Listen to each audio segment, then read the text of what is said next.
universe as a whole, which has recently enjoyed a golden age of new data and surprising discoveries. Particle physics, which has become inseparable from cosmology as an intellectual discipline, has nevertheless been starved for new experimental results that will upend the theoretical apple cart and lead us forward to new ideas. The pressure has been building for a long time. Another physicist at the party, Gordon Watts of the University of Washington, was asked whether the long anticipation for the LHC has been stressful. "Oh yeah, completely. I have this shock of gray hair here now. My wife claims it's because of our kid, but it's really because of the LHC." Particle physics stands on the brink of a new era, in which some theories are going to come crashing down, and perhaps others will turn out to be right on the money. Every physicist at the party has their favorite models: Higgs bosons, supersymmetry, technicolor, extra dimensions, dark matter, a tumble of exotic ideas and fantastic implications. My hope for what the LHC will find is none of the above, Hewitt enthuses. I honestly think it's going to be a surprise, because I think nature is smarter than we are, and she's got some surprises in store for us, and we're going to have a hell of a fun time trying to figure it all out, and it's going to be great. That was 2008. In 2012, the San Francisco party to celebrate the inauguration of the LHC is over, and the era of discovery has been officially launched. Hewitt's hair has grown back, the treatments were agonizing, but they seem to have worked, and the experiment she's been anticipating for her entire career is making history. After 2.5 decades of theorizing, her ideas are finally being tested against real data, particles and interactions never seen before by human beings, surprises that nature has been keeping hidden from us until now.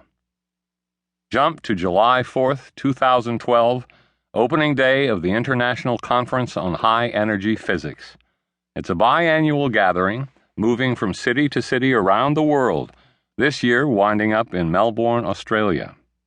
Hundreds of particle physicists, Hewitt included, have filled the main auditorium to hear a special seminar. All the investment in the LHC, all the anticipation that has built up over the years, is about to pay off. The presentation itself is beamed to Melbourne from CERN, the laboratory in Geneva that is home to the LHC. There are 2 talks which would ordinarily have been presented in Melbourne as part of the conference program. At the last minute, however, the powers that be decided that a moment of this magnitude should be shared with the many people who had helped make the LHC such a success. The sentiment was appreciated. Hundreds of physicists at CERN have lined up for hours before the talks were scheduled to begin at 9 a.m. Geneva time, camping out overnight with sleeping bags in hopes of getting a good seat. Rolf Hoyer, General Director of CERN, introduces the proceedings.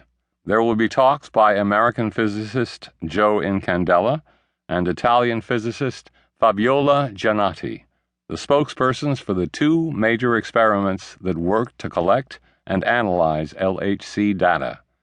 Both experiments include more than 3,000 collaborators each, most of whom are glued to computer monitors scattered around the globe.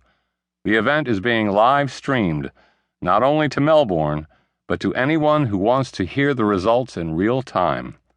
It's an appropriate medium for this celebration of modern big science, a high-tech international effort with big stakes and exhilarating rewards. Traces of nervous energy are evident in both Giannati's and Incandela's talks, but the presentations speak for themselves. They each give heartfelt thanks to the many engineers and scientists who helped make the experiments possible.